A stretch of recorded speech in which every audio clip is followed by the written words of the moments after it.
Hello everyone, this is General Hand Grenade. Welcome to my war room in Prince George, British Columbia. I'm going to do a video series on strategy. I've already kind of started this, like I did something about the Dutch islands there and about Abyssinia, Italian War, and also a little something about Denmark there. And so I'm going to put those into a playlist, and I'm going to start making some other ones, but they might not be on specific strategies like those ones. Like for instance, this one is how to take advantage of the types of terrain that you're in. The thing that separates this game more than anything from Axis and Allies is the terrain. Like there's a lot of little differences here and there. You know, planes do this instead of that, or submarine, like that's obviously a lot different. But really, the biggest difference is that every territory isn't a wide open field. You know what I mean? Or a parking lot like it is in Axis and Allies. Like it's just the every territory is the same in that game. Whereas in this game, all of the land territories, like there's several different kinds, right? Like we've got jungle here. There's a city territory here. This is a mountain territory. We've got deserts and tundra and marsh. Anyway, like lots of different types of terrain, and each type of terrain affects how the battles go, and also how your movement goes. Whether you can take all of your movement or only just one, right? The one type of terrain more than anything that can affect how a battle comes out is a city territory. You can tell the city territories, either there's a full circle around them if they're in the middle of a landmass, or like a semicircle like this one here. This is Calcutta. And so, but the big swing in the difference in how you roll.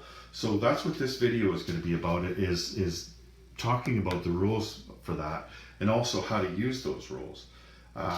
So anyway, let's just, I'm going to show you the rule book, and no, it's not the real one yet, but it shouldn't be that long before we get that rule book, hopefully. Anyway, cities there. So I won't show you like that too much. I'm just going to read it right out of the rule book. So it's a round land zone. Circular or semicircular border on the map indicates a strategically important city. Now for combat, cities give defending infantry class units +1 defense on all rounds of combat and target selection of 1, and that's a vehicle class unit. So basically any type of land ground unit, right? Like it could be vehicle or infantry class, but not an air class, obviously. A city that is surrounded and blockaded gets neither of the above bonuses, but instead give -1 to all defending units on all rounds of combat. So big swing there. You know, these guys can go from defending at +1 and having target selection to being -1, all of them, including the planes, if you surround a city. And I'm going to show you how to do that in a minute here, a couple minutes. So a city is surrounded if all adjacent land zones are enemy possessed and if there is no undamaged airbase/naval facility present. A blockaded naval facility is considered surrounded. If the city border is a neutral power, it can never be surrounded. So as long as there's a neutral adjacent to that city, there's no possible way of surrounding it without, of course, attacking that neutral, so it's not neutral anymore, right? And as far as movement goes, units cannot blitz out of the city. So what that means here, that's not a good one to show you. Let's look at Istanbul here. So here again we have another semicircle, right? So you could you could move out of a city and blitz, like not right here because there's mountains. But what you couldn't do is move into a city and attack it and then blitz out of it. So the reason for that is, even if you were to take them out in the first round or whatever, technically, like there's not just one guy there, right? Like there's 50,000 of them. And so you have to go door to door, street by street, rooting them out of there, right? And it takes time. So that's why you can't blitz out of a city. Like you could blitz into one, you could go one space and then blitz in if this wasn't a mountain territory, because you couldn't blitz through mountains. But you could go 2 spaces and into a city, blitz into it. But you can't blitz through it to the territory after. Anyway, that's the movement part of it. So let me just set up another thing here for you. Okay, I set a little something up here to help illustrate what those rules mean. So Japan here wants to attack this city here, and you can see what they both have there. This is a medium bomber, by the way, and the other one's a tactical bomber. So, like, you notice there's a river here, and the river is on the Japanese side of the border, so that means that they have to cross a river. Now the planes aren't subjected to that river penalty, and neither is the artillery. The artillery theoretically is going to fire over the river, right? But these guys are going to be -1, and your tank is going to be -1, and so that kind of stunts your attack a little bit, right? But the other thing is that the defender here, so these guys are going to have this penalty. The defender is going to have the +1 bonus, so they've got 2 infantry and a militia, and both those things are infantry class. So those are going to be +1, plus they're going to get target selection, and that's it's a faint hope when you're going with target selection, because you got to roll a 1 out of a 12, right? But if you keep doing it all game, and you have 3 or 4 or 5 infantry class on, like I didn't put much on this time. I didn't spend a whole lot putting stuff on this game. But anyway, you're eventually going to start targeting land units. So, rather than him losing an infantry, he's going to be losing a tank, right? So that puts up a pretty good defense, right? Because these things are now rolling at 5. Like, that's as good as this tank over here. This tank is going to get 1 dice at 5. These 2 dudes that cost the same as a tank are going to get 2 dice at 5. Plus, they're going to get target selection. And this guy is a 3. This guy is now a 3 because he's +1 on defense, right? So they're actually more powerful units, right, than they were before. These dudes are more powerful than the artillery is now, right? Anyway, so that's what happens if you were to attack them right now. But the other thing that you could do, here, let me just grab a couple more units. Okay, so now the only thing that I did here was I moved the militia out of the way. The other thing is, Japan, let's say they have this territory as well, right?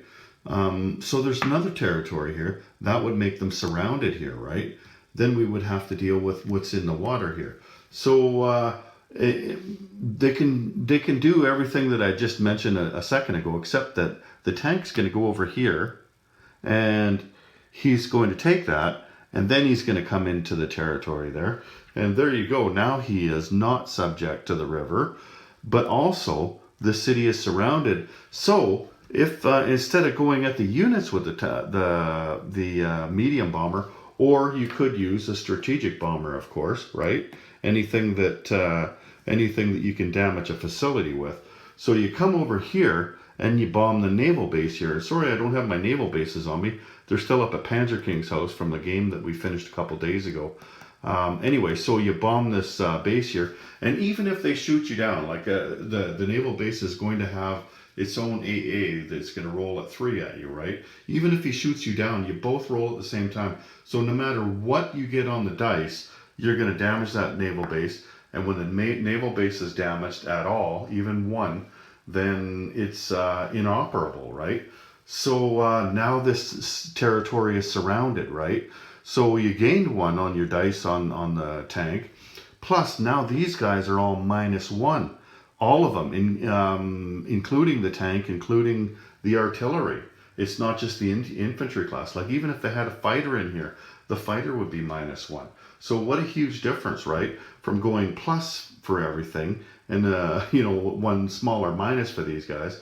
You just bomb this facility. Now you're plus. The other thing you could do if you didn't have a strategic or a medium bomber to bomb the facility is you could blockade them.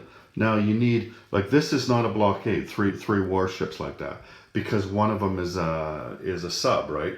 You have to have 3 surface warships of any kind, 3 surface warships, right? And we have a cruiser, a battle cruiser, and a destroyer in this case. That means you're blockading the facility here, right? But the other thing is, so if they had an air base in there as well, then you'd have to damage the air base, because with an air base, that means that they're not out of supply, and that's the whole thing. Is you're starving the city out, right? Because you're surrounded them and you're barricading them, and they're not getting any food or ammunition in. Well, if they have an air base, then you have to bomb the air base. And just like with the naval base, what I talked about there, you're going to get that shot regardless, and any damage on the air base will mean that the supply path is broken. So there's that, right? There's the air base and the naval base. Now, that's just the rules part of it. That's just how it's done. And I promised you that this would be a strategy video. So let's just set something up, and I'll show you how to use the rules for this in a strategy. Now, what we're looking at here is the Eastern Front, and this is set up exactly like it was in a recent game that I played that just ended a couple of days ago. And I'm going to show you how I used my cities as part of my strategy. Actually, it was the main part of my strategy. What I wanted to do with the Russians was not get distracted by getting on transports and going around the world and doing interesting things, and like that's really fun to play and everything, and it is interesting. But what I wanted to do was just put as many units as I can right here in the screen that you're looking at and punch the Germans right in the face. That's all I wanted to do. I wanted to see how that would work, right?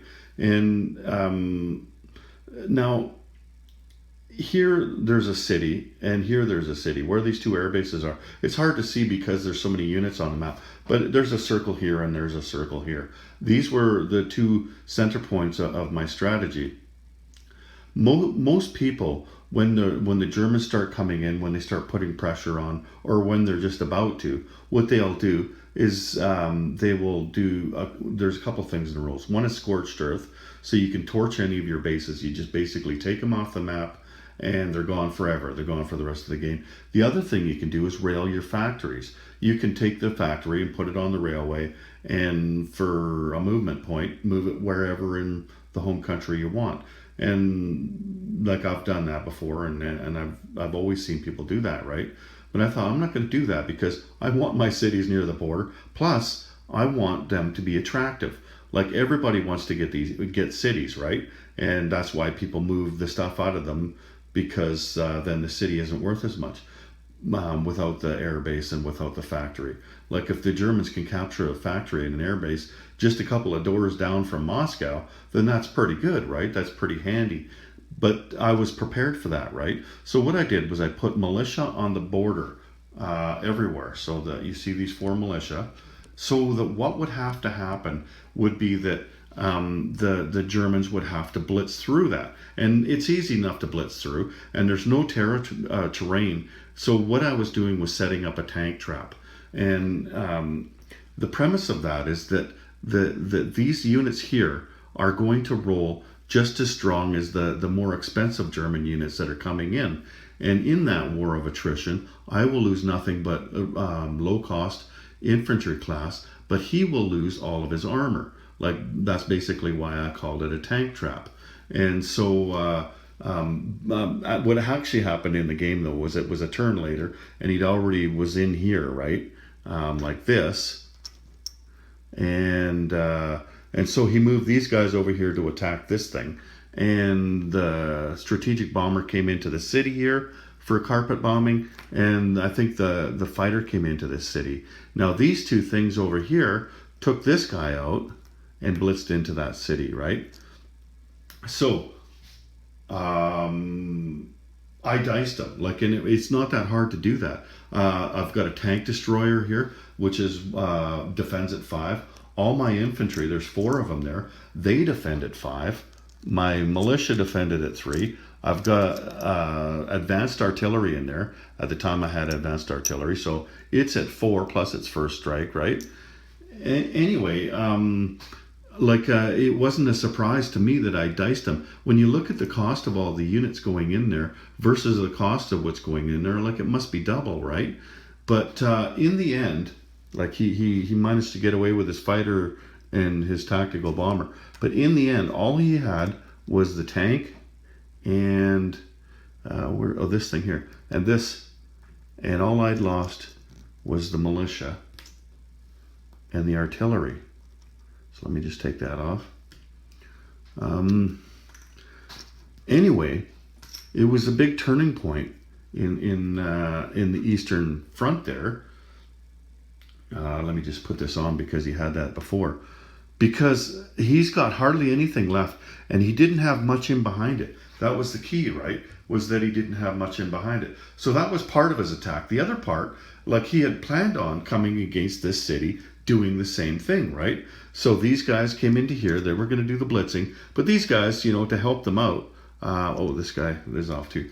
So these guys came in to help him out. So these guys came down here and attacked this, right? With these guys. And then these guys were going to blitz into the city. But after seeing what happened in this city, he decided instead to go after this. And he did manage to take that out, and it was probably a better choice for him. I did forget to scramble my fighters out of Moscow, so that was a bad thing. But anyway, like he got that. There's a major factory there and everything. Lots of big units, but all he had left, I think, was 3 tanks. So we take all of this stuff off. And so now look what's left here. He's got 1 unit. He's got a couple of units over here. Oh, he did have a tank over here. He had, but these are the only units that survived that battle. And then I've got all of these units here. See, all of these units were set up to take cities back, to take these 2 cities back. Everybody was in place to do that. Like there was tons of units here. He decided to go here instead. Well, now he's surrounded instead of these guys all taking back the cities, right? But anyway, the point is that he lost just about, well, after this turn, after I took my turn, then he had everything was gone. Like all his big ticket items, his tank was gone, everything was gone by the time my turn was over. And I had taken back all of Russia and was on the border, and you know, like it's I think actually these ones were this way. Yeah, like I'd taken everything back in force, and I put lots of stuff on. So he had hardly anything left. I think he had 2 guys up here, a couple guys over here, and that was it. Whereas I was just strong along the border here. And I did all that by using it as a tank trap. It looked weaker. He had all these big, strong tanks and, you know, and this and that and planes, and I only had infantry. And so it looked easy. But I wanted it to look like that, and I wanted to add some meat to the bone so that he would salivate and want to go after that. Like I did dice him on that, and like what I'd planned to do was probably lose it, but he'd only have 1 unit left or something. And that's exactly what happened the following turn, because then he came back and took me out and managed to finally take the city. But he had to make a choice: lose the fighter or lose the tank in order to take that city. After all he'd gone through to go after that city, he lost the fighter. So he lost 2 turns worth of everything he had, including the fighter, trying to take this city. And then I was even stronger by then, and overwhelmed him and took it back. And the Russians never crossed, or the Germans never crossed the border again after that. And I did it all by taking advantage of these cities here, rather than moving my stuff out and you know, like being scared of the Germans. And you know, so that's just an example of what you could do, what's possible. And you know, like the defense of it is really important, but so is the offense of it too, right? For one thing, like these, the way I had it set up here, he wasn't going to be able to surround me. I just had too much stuff around there, right? But even if he did, like I still had more units than him. But he probably would have taken it a lot better, because he could have. But he just couldn't, not the way I had set it up. So remember that when you're setting up your defense, don't make it, you know, put everybody in the city and take everybody out of, around the city, because that would make it easy to surround it, right? And when you're on offense, try to surround the cities, you know.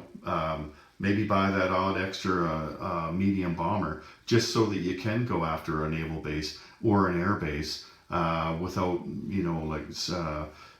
unless you have the money for the other bombers, right? Like the strategic bombers. But the medium bombers, they're really useful, right? They're good for going after those bases. Plus, they're good in combat. Whereas a strategic bomber, not so good, right?